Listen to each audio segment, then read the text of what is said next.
Hello, AP Biology students. We're going to go over the last section in Unit 4. And in this section, we're going to cover the topic of sex chromosomes just in a little bit more detail. Within this section, we're going to cover some of the differences in the phenotypes and inheritance patterns that we see within the sex chromosomes, that being the X and the Y chromosome. Remember in our last couple sections, we've talked about how non-disjunction can produce sex cells with a different number of chromosomes that they regularly have. So what can happen after fertilization is the zygote can inherit more or less than the 46 chromosomes we typically see. As you can see in this Punnett square above, through this non-disjunction, we can have a couple different cases where a zygote will inherit more or less than just XX or XY. Now, before I move on here, we're going to be talking about how the sex of an individual isn't going to be as simple as XX or XY. Typically, the inheritance patterns that we see a majority of are the XX and XY phenotypes. However, there are still cases where people inherit just different combinations. These are rare cases, but it is still important to understand that these things still happen. It's again important to remember that these individuals did not choose to inherit a different set of chromosomes they got during fertilization. And no matter what, we should show respect and kindness to everyone, no matter their just situation. Again, before I move on, I'm just going to be covering these types of syndromes, these types of inheritance patterns for an educational philosophy. Our first type of inheritance is when someone inherits just one X chromosome. They will typically develop as a girl, but they will have some physical irregularities. These, again, are very rare cases, about 1 in 5,000, but you can see they do have some phenotypical differences. The next case is called XXY. This is when an individual inherits two X chromosomes along with a Y. In this case, they will develop as a male with some physical irregularities. This is due to the extra X chromosome they inherited. It's about 1 in 1,000 babies, but 70% of the cases go undiagnosed. The reason there is because some of these physical irregularities, their severity might not be as prominent and might not lead that person to go get checked and have the doctor identify this syndrome. Our next example is the triple X syndrome. You can see that they inherit 3 X's instead of just 2. They again will develop as a female with some physical irregularities. This is another case where 90% of the cases go undiagnosed because, as you can see with the physical irregularities, these are just typical things we just see in a population.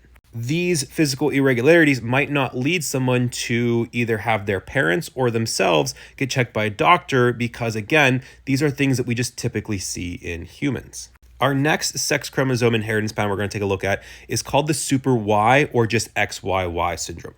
These individuals will develop as a male, again with physical irregularities. This is again going to be a case where a lot of the individuals who inherit this XYY pattern aren't going to be diagnosed.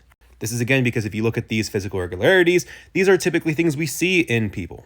Now, if we go back to this Punnett square, you can see we covered 3 of the 4 different types of patterns that we see in the boxes.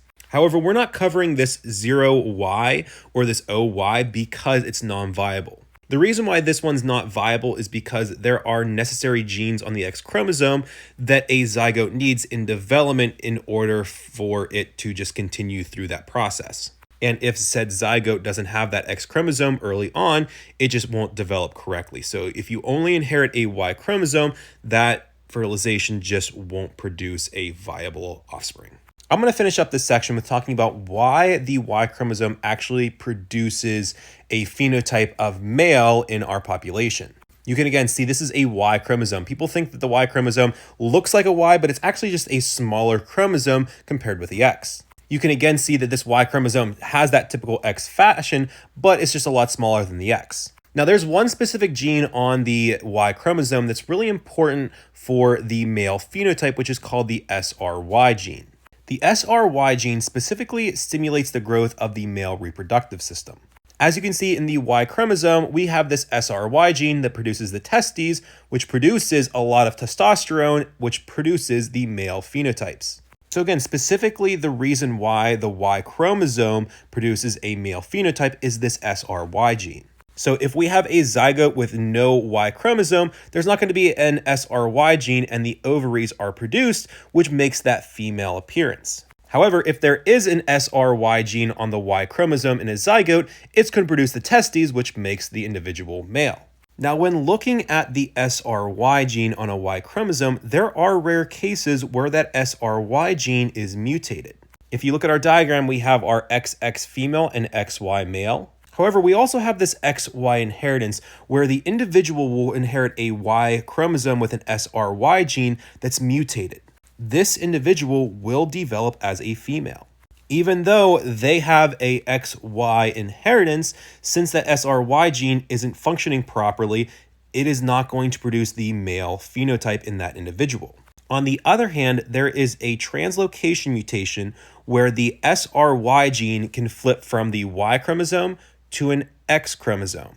These individuals, even though they have the XX chromosome pattern, they will develop as a phenotypical male. Now again, if you look at the cases here, these cases are very rare. It's important to understand the outliers in these groups to better understand the whole group as a just population.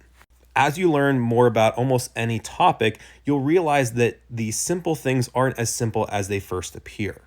So I think it's important just to, again, bring around the idea that no matter what the inheritance pattern of a person is, it's important to show them respect and to just have a better understanding of their situation, their life.